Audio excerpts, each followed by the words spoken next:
Welcome to the Speak with People podcast, where we believe that healthy communication is the key to unlocking your leadership potential. We are the go-to resource for leaders looking to greatly improve their communication skills, whether it's one-on-one interactions, team settings, public speaking, or digital communication. By improving these skills, leaders can create stronger connections and drive positive change within their organizations. Each and every episode, we sit down with experts from various fields from around the world, just like you're grabbing a coffee with them, to dive into real practical conversations. Our goal is to help you transform your communication skills so you can lead more effectively, build stronger relationships, and make a lasting impact. So go grab your favorite drink, settle in, and let's learn together.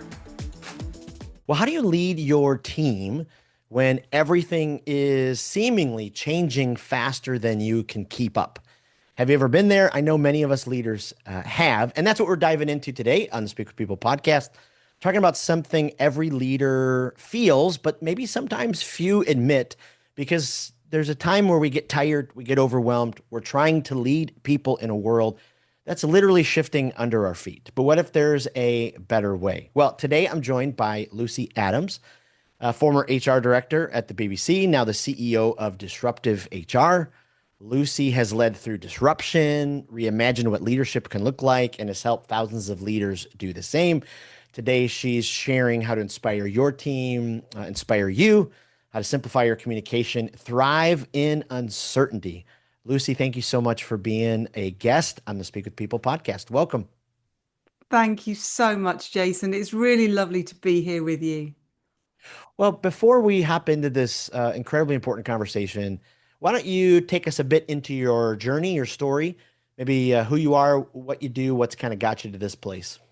Yeah, I mean, I'm a kind of career HR director. I hope your listeners don't hold that against me, right? It was never a profession that I kind of desired to be in. I don't think any HR director wakes up as a small child and goes, I really want to be an HR director. But you kind of find yourself there, and I loved it. I mean, don't get me wrong, I had some amazing times, but I was my last corporate role was as HR director at the BBC, as you mentioned in your introduction. And it was really there that I suppose my own frustrations that had always been there with HR, really, do those performance reviews actually work? Is this really how we should be leading people? All of the policy, the process that HR gets very, very mixed up in. So those frustrations really came to a head because, of course, the BBC always going through enormous change, but particularly at the time when I was there, because that whole digital transformation piece, we had to save 20% of our cost base. We were going through those kind of sessions where you're trying to work out what's most important to you, what can we stop doing, what do we need to do more of, global growth. I mean, there was just so much going on. And there was me still coming along with my performance reviews and my annual engagement surveys and all of these things that just felt so out of touch. Mm. And I just thought there's got to be a better way. So my business partner and I, long lunch in Covent Garden in London, which is where I'm from.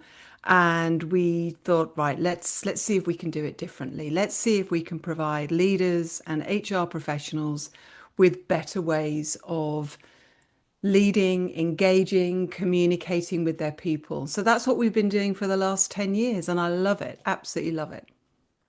Wow, that's absolutely amazing. And I love, kind of this idea of disrupted. Well, I know you took us there a little bit in your story, but how have you, tried to, live that out now, leading your own company and helping other, HR directors kind of get to that place where they're, helping their teams? Yeah, well, I mean, I think, that this idea um, that we go through a period of disruption and then things settle down, that those days are gone. It's this kind of continual reinvention. I can remember leaders at the BBC saying to me, when are things going to settle down? When are things going to calm down? And of course, they're not. Change is constant, change is contradictory. So I think, where we're coming from with HR professionals, but also with business leaders like your audience, is that in essence, we've got to try and get increasingly comfortable with a level of ambiguity, a pace of change, uh, a lack of certainty. That's just with us now. And of course, that goes against our normal human way of thinking, which is to seek certainty, to seek clarity. And so I think, with leaders, there's this sense that just show me what to do, give me the kind of clarity about what I'm going to need, and everything will be fine. But actually, it's about, are you able to make those judgment calls in that moment, working out very, very quickly what's right for your customer, what's right for your team, what's right for you, what's right for the broader business. No amount of policy or scripts or documentation or training, it's not going to get you there easily. It's about that. Are you comfortable? I mean, Wimbledon is on here in the UK at the moment. And I was just having a quick look before I joined you on this call. Alcaraz is playing, and you watch him on that baseline, and he's waiting for that serve. He's not just sort of sitting there, but he's on his toes. Yep. He is kind of primed. And I think, unfortunately, that slight discomfort is just perpetual.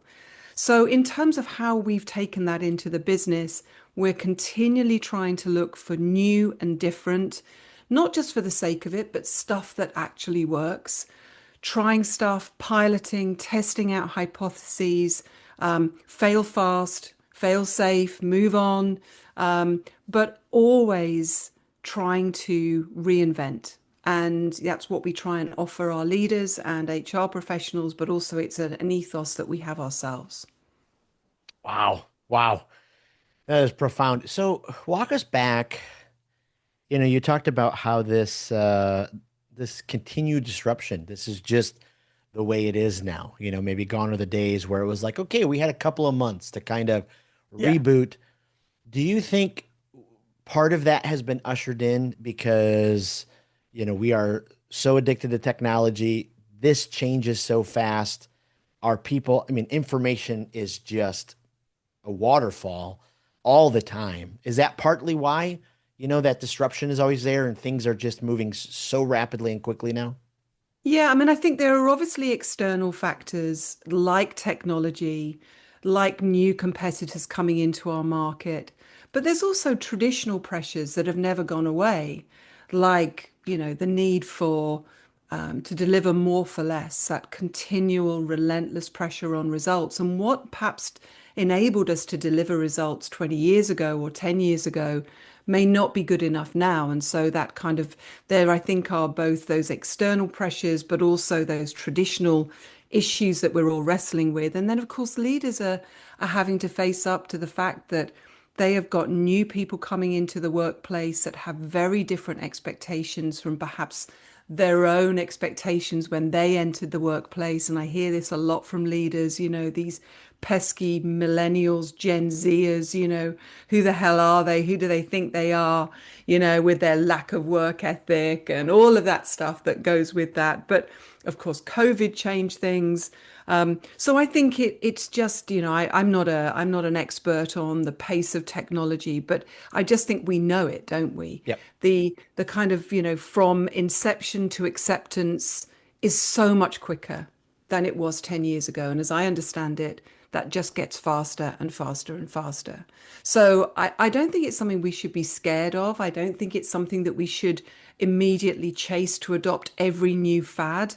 But I think being alive to it, and the key for that for me with leaders is just staying curious.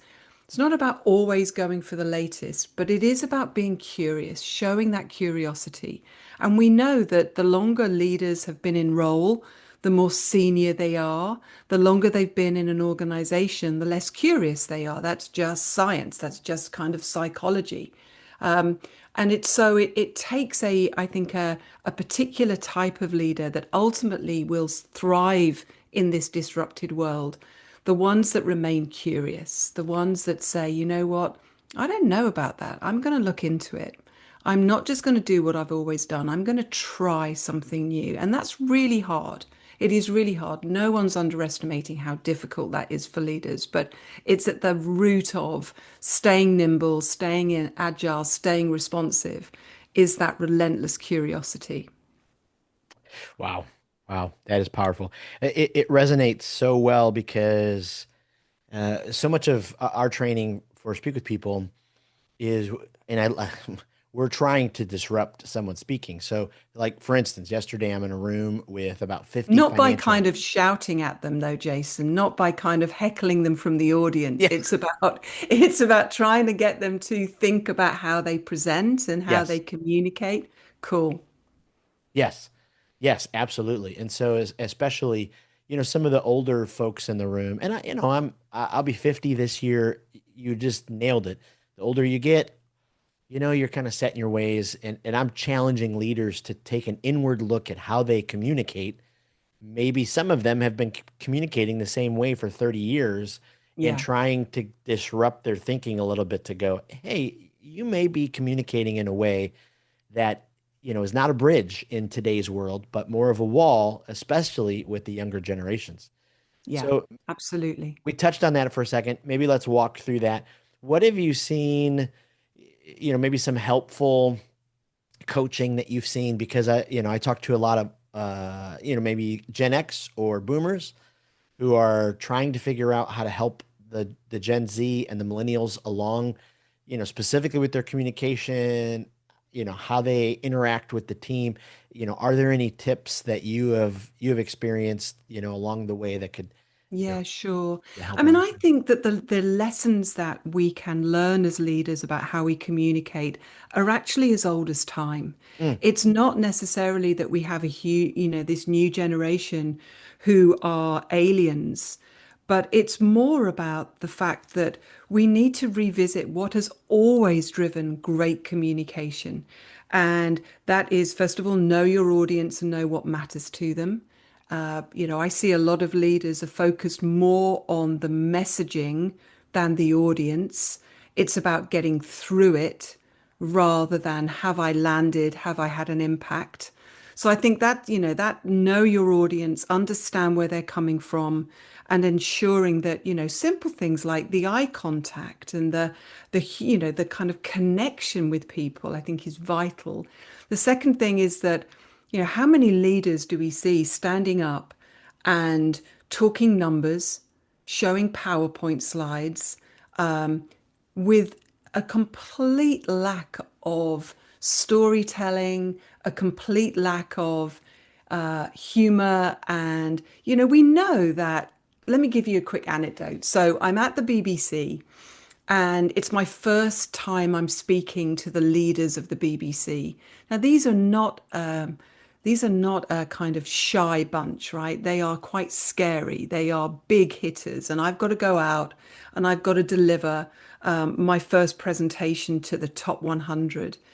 And my director general, which is what they call the chief exec of the BBC, sort of pulled me to one side before I went on and said, "Now, Lucy, your audience is made up of journalists.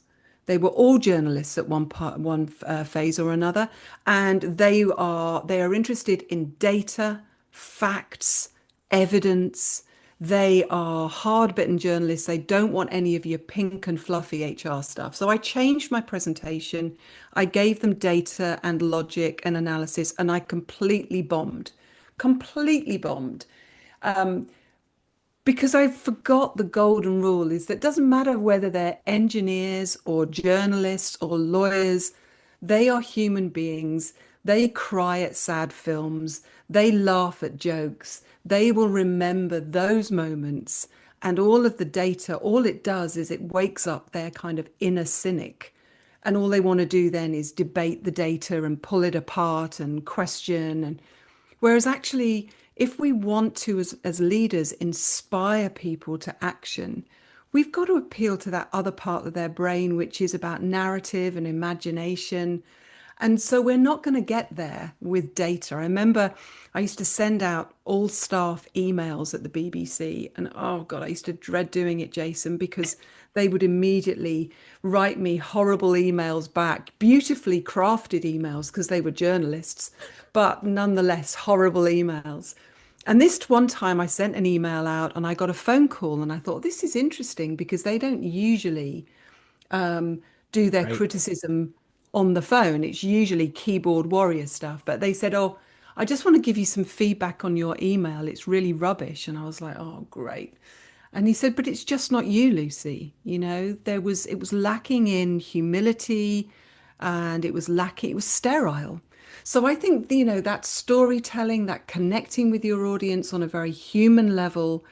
I remember hearing from the HR director of Discovery, and she was saying that they always used to do these big town halls.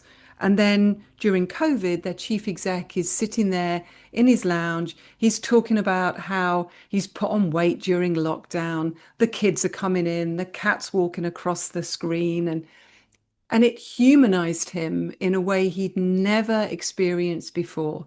There was a connection. So, yeah, we can get really hung up on Gen Z and millennials and, you know, worrying about saying the wrong thing. But I think if there is a trend with Gen Z, is that their BS radars are really high. They are really strong. And so if we keep it real, show humility, don't pretend to say that we know something when we don't. Avoid tons of data and logic and analysis. That never convinced anybody. We can make it real, make it authentic, make it human. Then I think that storytelling will see us through. And those aren't new techniques. These are round the campfire when we were cavemen and women, right? You know, this is really old stuff, but it's about how humans connect. Boy, it's amazing. And even with the onslaught of AI and new technology, this is what leaders need. They need to be able to communicate in the ways that you've just laid out. And that's, I mean, just so important. When it But I comes, think the AI thing's really interesting because we tend to look at AI as if it's going to dehumanize us. But actually, if we get our prompts right, it can really help us, particularly yes, if you're a leader that feels slightly uncomfortable. I will never admit this to my daughter, right? So my daughter is about to give birth, and one of her friends said to me, "Oh, we're doing this kind of package where we're going to create a card for, you know, one a week for her first 10 weeks of being a new mother." And she said, you know, we want you to write week one. Now, I'm useless at writing those kind of Hallmark card type things. I'm really hopeless at it.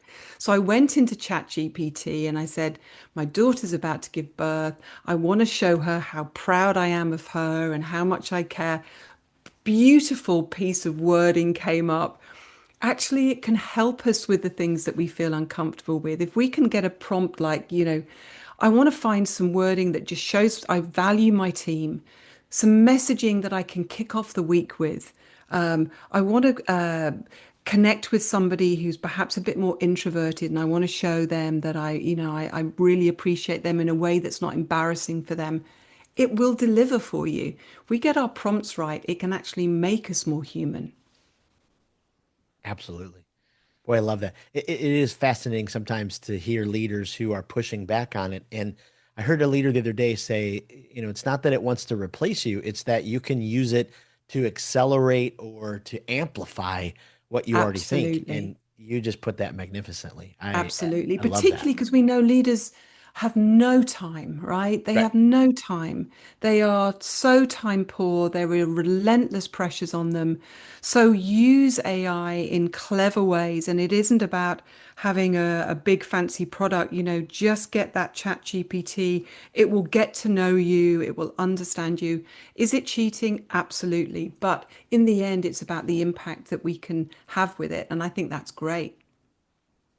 So, in the midst of the crazy fast pace, the pressure for more, hitting the numbers, you know, can companies in 2025 and beyond operate still with an eye to make sure that their team, their employees, their staff, that the culture is healthy, that they're checking in and making sure that each individual team member is healthy, or is it just getting more and more difficult because the pace is just accelerating? Yeah, I mean, I actually think that if we take a step back and challenge some of the processes that my own profession of HR have given to managers, I think sometimes we've made it very difficult for them to engage in a light touch way. But actually, there are just by asking some great questions, Doesn't have to be a sit down formal meeting that's going to take a load of time out of your diary. It is about the water cooler, the by the desk, the walking to the lift together. You can ask one or two questions. Let me give you an example of Atlassian. So a technology company, but they looked at how could they help managers engage with their team around performance, increasing and improving performance, but in a light touch way. And there they asked three questions. What are you working on? How can I help? And how are you feeling? Mm. What are you working on? How can I help? And how are you feeling? Now, that isn't a 1 hour meeting. That's a quick conversation. I loved what LinkedIn did when they were looking at retaining people that they were mainly their engineering population. They did what they call stay conversations. They're not documented, they're not process heavy. They're just asking a few questions like, why did you join LinkedIn? And are we living up to your expectations? If you were managing you, how would it be different? So I think there are really simple ways we can create a very positive culture.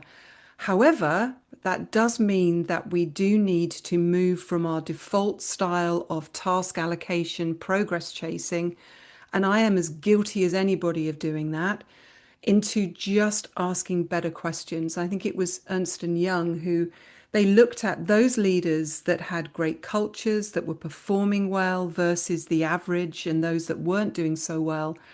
And actually, they weren't wildly different in terms of their activities, but the one thing that the great leaders did was that they just asked better questions. So, it sounds so simple, it sounds so basic, but I think sometimes when we're under pressure as leaders, we feel, we're quite action oriented and we leap straight into, right, this is what we've got to do, this is what I want from you.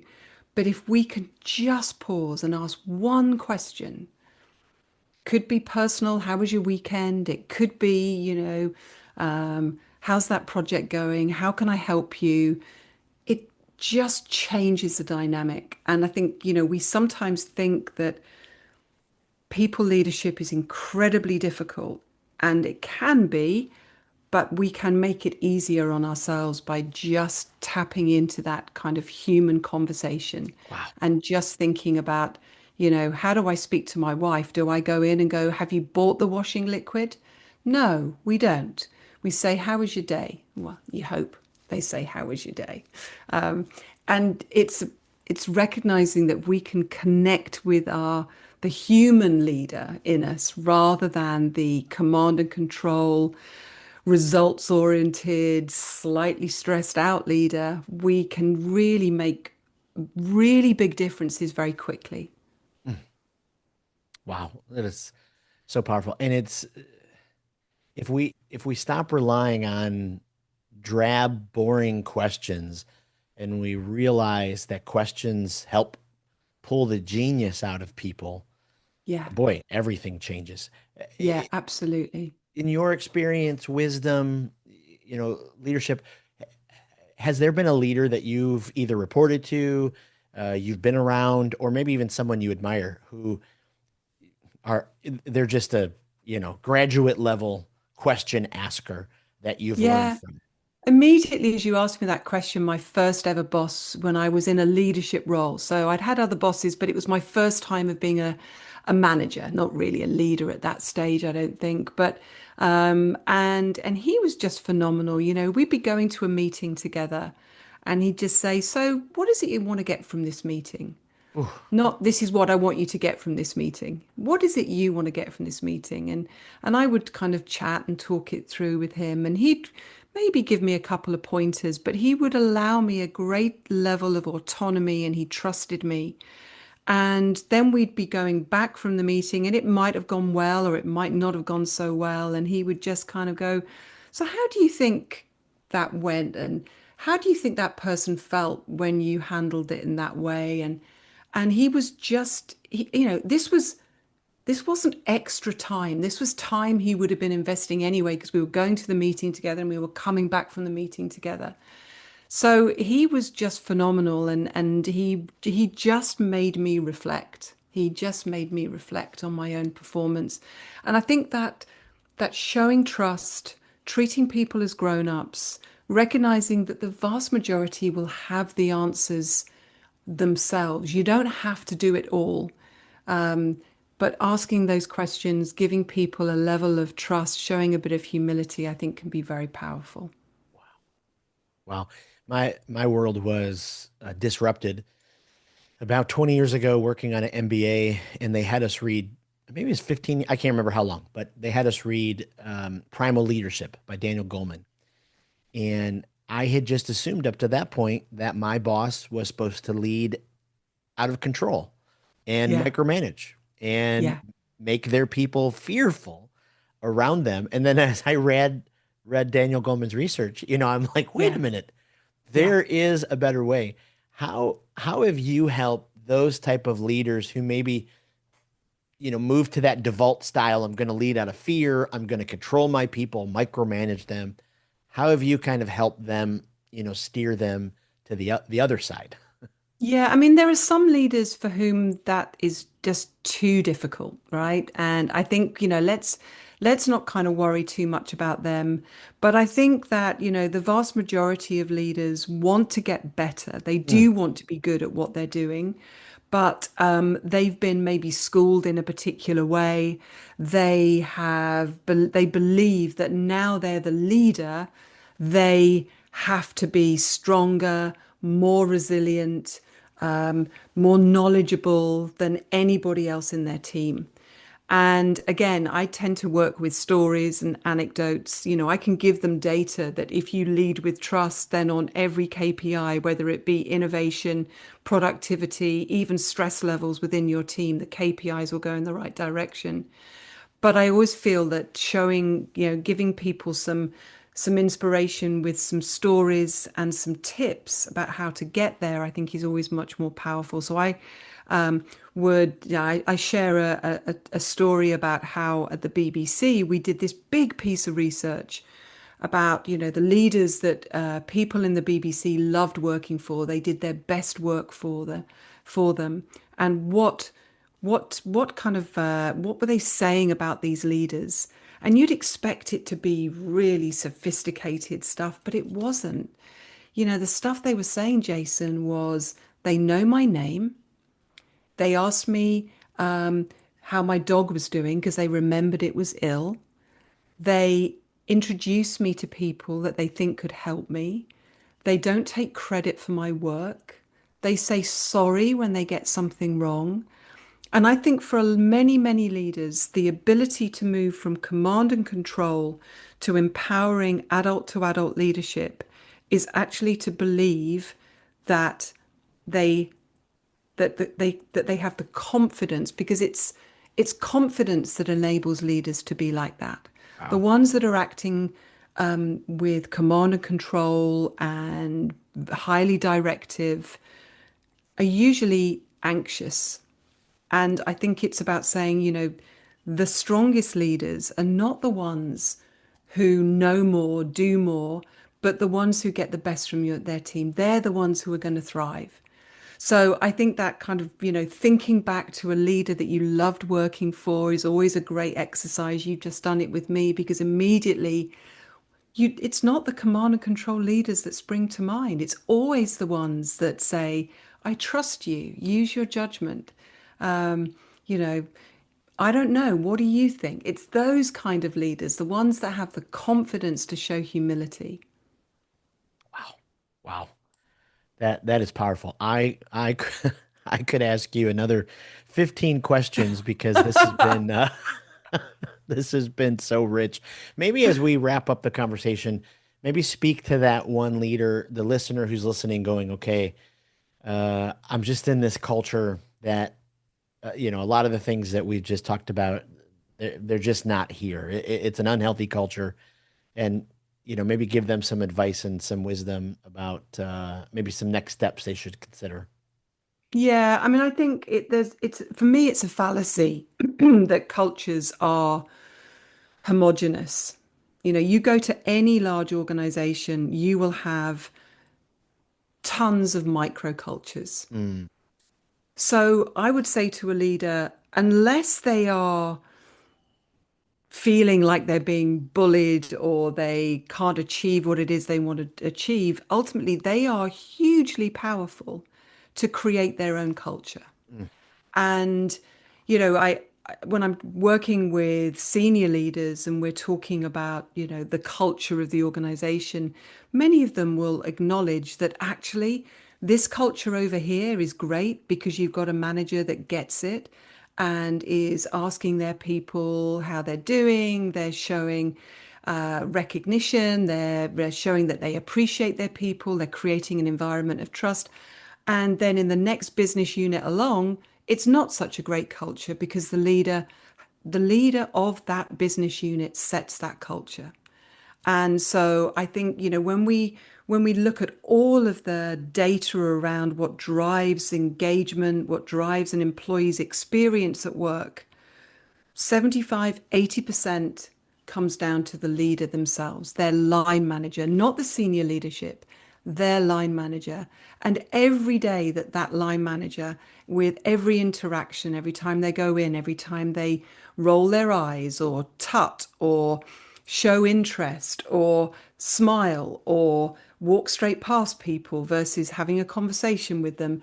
Every single interaction, they are creating the culture of that team. So I don't think it's about, oh, I'm a victim, my broader culture doesn't allow this. They have the power to create their own culture. Wow. Wow. Just amazing. Just amazing. Well, before we wrap up and I let you go, maybe I can ask you a few rapid fire questions. Yeah, sure. We are building this online resource for our listeners to just get new ideas and new resources. For you, is there a speaker that you hear regularly, or maybe you've heard a few times that you just highly recommend their content, the way they present, it just Yeah, boosts you? so I love Gary Hamel. Mm, So great, Harvard Business School review, I mean, just, in fact, is he Stanford or Harvard? I can't even remember. I'll look it up after this, but he is just phenomenal around how organizations can, again, treat people as adults, start getting rid of bureaucracy and freeing people up and releasing potential. So absolutely love Gary Hamel. And if I can, no, I'll save that for another time. I'm gone. Gary Hamel is my choice. I love it. And then, if you're a podcast listener, is there a podcast that you just keep going back to? Whether on the personal side, it's guilty Can pleasure I you do a love. personal one? Can I do a personal one? Because I'm a podcast addict, I love it. but I have one podcast that is my absolute go-to, and it's called The Rest is History. Have you come across that? I have I'm a not. history nut. I'm a real geek when it comes to history. It's what I did for my degree. Equips you for nothing, but just love it. It's stories. That's all That's it right. is. It's stories. And you've got two podcast hosts there, and Dominic Sambrook, Tom Holland, and they're amazing. They are just amazing. Now, if you've never listened to that, Jason, I'm so jealous because you have got something like 500 episodes you can go back and pick up, I love it. and they are just incredible. So that would be my podcast of choice. I love it. And then lastly, is there a book that, every leader at some point you just need to make sure you read this book? Yeah, my choice there would be Margaret Heffernan, Willful Blindness. Mm, And she was actually, I was going to mention her as a speaker because I could listen to her reading a shopping list and not get bored. She's just phenomenal, she's so smart. She was a leader in business, but she's also an author and academic. So she's not just one or the other. She's got the whole package. She's just supremely smart. And willful blindness is all about that stuff that we've just been talking about, which is as a leader being tuned in to how your people are feeling and behaving and what are you doing every day that means that you're not tapping into that, and just brilliantly researched, incredibly well written, and story based, so you read it cover to cover. You don't even feel like you're going through the pain of a wow. business book. Well, I can't wait to order that one on Amazon. And you did exactly that in this interview. You have left us inspired, and you've given us such great practical wisdom. I can't thank you enough. Where's the best place we can send our listeners to find out more about you and what you do Oh, online? Jason, that's so kind of you. I've loved it. And disruptivehr.com is the easiest place. Or connect with me on LinkedIn. You can find me there, Lucy Adams, Disruptive HR. That'll get me there. They get them there. Well, I love it. Well, thank you again, and look forward to conversations in the future. Oh, it's been a pleasure, Jason. Bye. Thanks for tuning in to today's episode of the Speak with People podcast. It means the world to us when you share this episode. Thanks for liking, subscribing, or following the podcast. That really does help the podcast get into more ears and into more leaders listening. Also, don't forget, we have 2 exciting resources for you. The first is go to Facebook and join the Speakers Group. This is a community designed for leaders who want to grow their communication skills. Also, go to speakwithpeople.com/skills library to access the Communication Skills Library. It is an online resource chock filled with resources that will inspire you and transform you and grow your communication skills. Thanks again for being a part of the listening community. We cannot wait for the next episode.